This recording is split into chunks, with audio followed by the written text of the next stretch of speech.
Guys, welcome back to my channel. എല്ലാവരും സുഖമായിരിക്കുന്നെന്ന് വിശ്വസിക്കുന്നു. അപ്പോൾ ഇന്നത്തെ വിശേഷം വേറെ ഒന്നുമല്ല. ഇന്ന് ഞാനും എൻ്റെ ഹസ്ബൻഡും മൈസൂരിൽ നിന്ന് സോമാർപേട്ടിലോട്ട് ട്രാവൽ ചെയ്യാൻ പോകും. അപ്പോൾ ഈ സോമാർപേട്ടിൽ എന്താണെന്നല്ലേ, സോമാർപേട്ടിൽ എൻ്റെ ഫ്രണ്ടിൻ്റെ എൻഗേജ്മെൻ്റ് ആണ്. അങ്ങനെ ഞങ്ങൾ ഇളനീരൊക്കെ കുടിച്ച് സെറ്റാക്കി മൈസൂരിൽ നിന്ന് വിട്ടു. ആക്ച്വലി വേഗം ഇറങ്ങണം എന്നായിരുന്നു പ്ലാൻ ഉണ്ടായിരുന്നത്. പക്ഷെ എൻ്റെ ഓഫീസ് വർക്ക് കാരണം കുറച്ച് ഡിലേ ആയി. ഞങ്ങൾ ഹുൺസൂർ എത്തിയപ്പോൾ അവിടെ ഒരു ഹോട്ടൽ ഇനോഗ്രേഷൻ ആയിരുന്നു എന്ന് തോന്നുന്നുണ്ട്. ഫുൾ പടക്കമായിരുന്നു. അപ്പോൾ എൻ്റെ ഹസ്ബൻഡ് പറഞ്ഞു ഞങ്ങൾ ഹുൺസൂർ എത്തിയോണ്ട് ഞങ്ങൾക്ക് വേണ്ടി പടക്കം പൊട്ടിച്ചതെന്നാണ്. അങ്ങനെ അതൊക്കെ കണ്ട് ആസ്വദിച്ച് ഞങ്ങൾ ഹുൺസൂറിൽ തന്നെ സ്റ്റോപ്പ് ചെയ്തു. എന്നിട്ട് റെസ്റ്റ് എടുത്തു. ബിക്കോസ് ഞങ്ങളൊരു 1.5 ജേർണി ആയിരുന്നു മൈസൂരിൽ നിന്ന്, എവിടെയും നിർത്തിയില്ലായിരുന്നു. സോ ഹുൺസൂറിൽ ഞങ്ങൾ റെസ്റ്റ് എടുത്തു.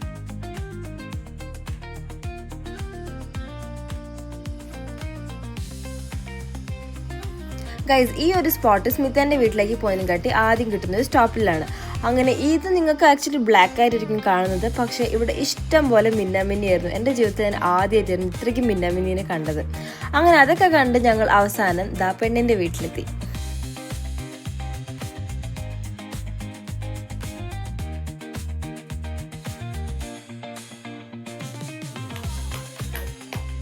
അന്ന് ആക്ച്വലി RCBൻ്റെ മാച്ച് ഉണ്ടായിരുന്നു. അതുകൊണ്ട് യൂത്തുകളെല്ലാവരും TV ഇരുന്ന് കാണുമായിരുന്നു RCBൻ്റെ മാച്ച്.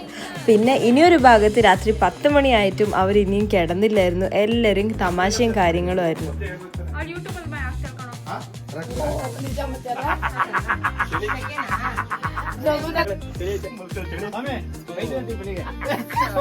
രാത്രി 12 മണിയായിട്ടും അവൾക്ക് ഉറക്കമൊന്നുമില്ല. നെക്സ്റ്റ് ഡേ എൻഗേജ്മെന്റ് അവളുടെ ആണെന്നുള്ള ബോധം പോലും ഇല്ല അവൾക്ക്. അത് കഴിഞ്ഞ് കിടക്കാൻ പോയ എല്ലാവരും കുത്തിയിരുത്തി അവളുടെ ഹോട്ട് വീൽസ് കളക്ഷൻസ് ഉണ്ടായിരുന്നു. അതൊക്കെ എല്ലാവർക്കും കാണിച്ചു കൊടുക്കില്ലായിരുന്നു പണി. രാവിലെ തന്നെ കുളിയൊക്കെ കഴിഞ്ഞു എൻഗേജ്മെന്റ് റെഡിയാവാൻ തുടങ്ങി.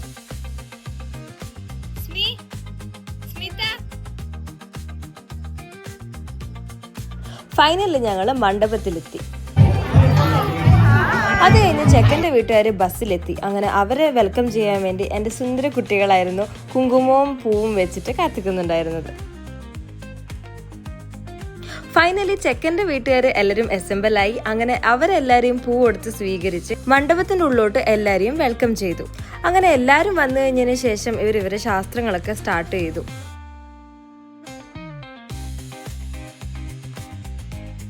Finally, the moment is here.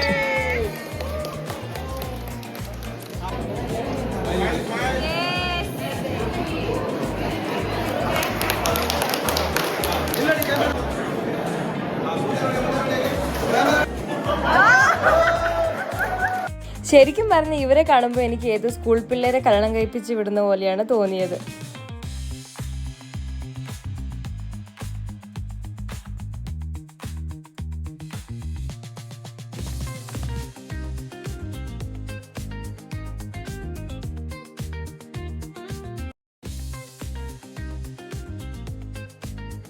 ശരിക്കും പറഞ്ഞാൽ എൻ്റെ ഫ്രണ്ട്സൊക്കെ ഇന്ന് വെജായിരിക്കും എന്ന് പറഞ്ഞ് സങ്കടത്തിലാണ് വന്നത്.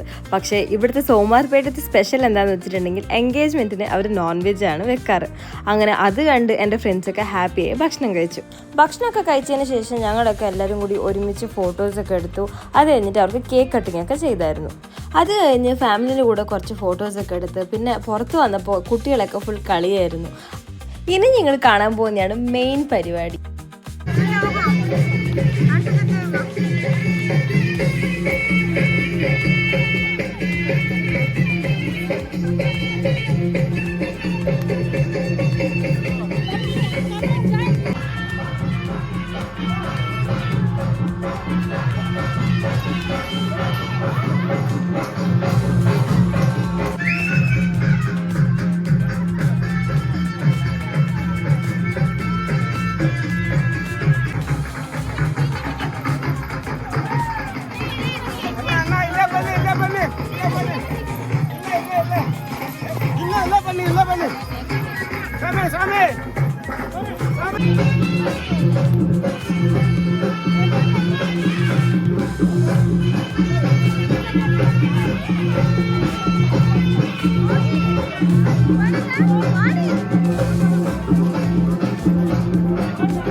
അങ്ങനെ പരിപാടികളൊക്കെ കഴിഞ്ഞ് ഞങ്ങളെല്ലാവരും പാക്കപ്പ് ചെയ്ത് വീട്ടിലോട്ട് വിട്ടു.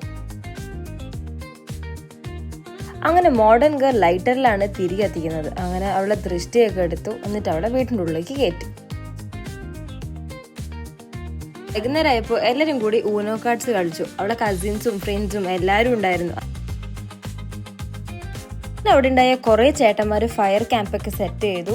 ഡാൻസ് ചെയ്യാനുള്ളതും പിന്നെ പാർട്ടി സാധനങ്ങളൊക്കെ എടുത്ത് റെഡിയായി നിൽക്കുന്നുണ്ടായിരുന്നു. Now the real party starts.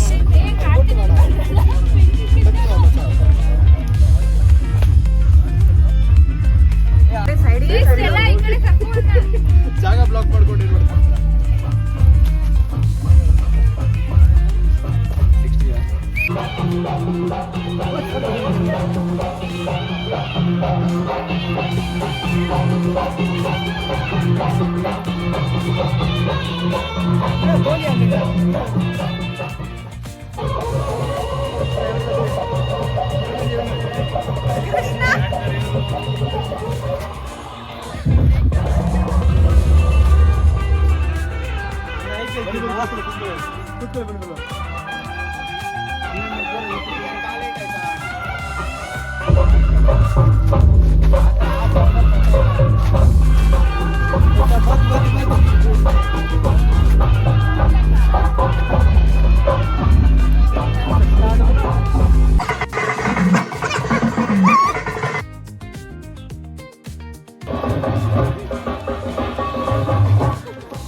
അങ്ങനെ ഗൈസ് മിഥുൻ്റെ എൻഗേജ്മെൻറ്റ് ഞങ്ങൾ അടിച്ചു പൊളിച്ചു.